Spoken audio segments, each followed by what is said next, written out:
Emmanuel Thomas is not your usual kind of farmer. He collects and cultivates rare species of traditional Nigerian and African vegetables. So rare, in fact, many are facing the threat of extinction if they haven't already succumbed to it.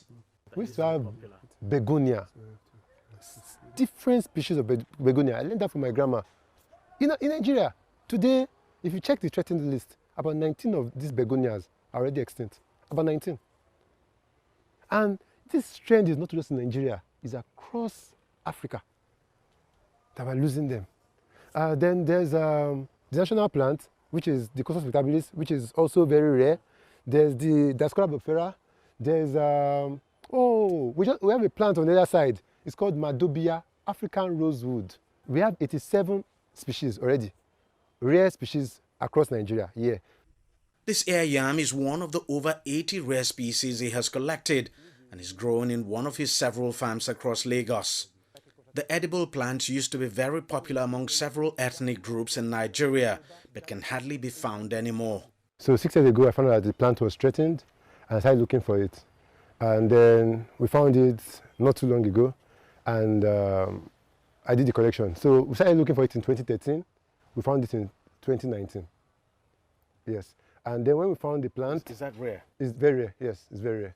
So, so there are 6 species. So we found 4 already. In local vegetable markets across the country, many traditional vegetables are gradually disappearing.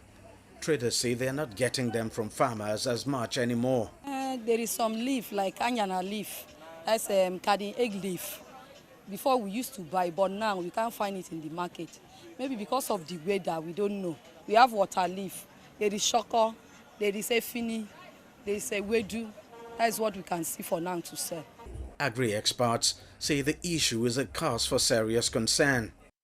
It is not just vegetables that are going out of extinctions. We are losing biodiversity to a far greater extent than we care to know. And now that it is even affecting food, it is a very serious matter.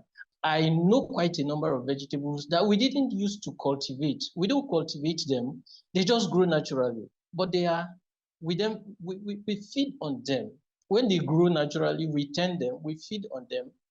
And since the beginning of, let me see, going back like the last 10 years, many of these vegetables we no longer find. The crisis is impacting much more than people's diets. These traditional vegetables grow in forests where they are often gathered for medicinal purposes. And of course, not forgetting the many different creatures that rely on them for their daily sustenance. It is good for us to preserve what nature has given us. It's a gift.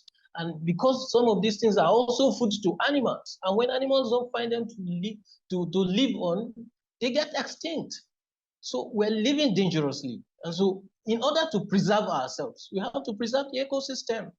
Thomas's task of preventing the country's threatened traditional vegetable varieties from becoming extinct is certainly not an easy one. Despite the challenges, he says he remains committed to his goal and will persevere until they are a regular feature of traders' stalls once again. DG Badimasi, CGTN, Lagos, Nigeria.